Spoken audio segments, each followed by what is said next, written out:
জয় জয় মা বচনকালী। ওং বচনকালী কৃষ্ণকালী দুর্গারাম তারা বাম শিব শিব বোম।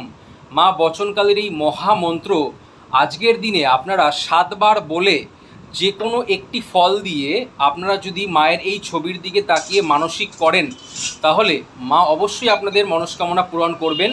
কিন্তু মনে রাখবেন, যেই ফলটি দিয়ে আপনারা মনস্কামনা বা মানসিক করছেন, সেই ফলটি কিন্তু আপনারা 1 বছরের জন্য, মানে এই ফলহরিণী অমাবস্যা থেকে আগামী ফলহরিণী অমাবস্যা পর্যন্ত সেটি কিন্তু আপনারা খেতে পারবেন না।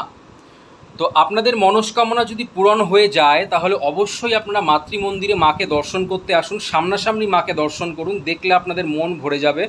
আপনারা তো ভিডিওতে দেখতেই পাচ্ছেন মায়ের আজকের এই রাজবেশ, অপরূপ সৌন্দর্য মাকে দেখতেই পাচ্ছেন। তো আপনারা সামনাসামনি মাকে দর্শন করতে আসুন, এই জন্য আপনাদের কোনো অর্থমূল্য দিতে হবে না, নিঃশুল্কভাবে আপনারা দর্শন করতে পারেন। আপনাদের যে সাধ্য মতো বা সামর্থ্য মতো বা মন মতো সেটা আপনারা মাকে প্রণামী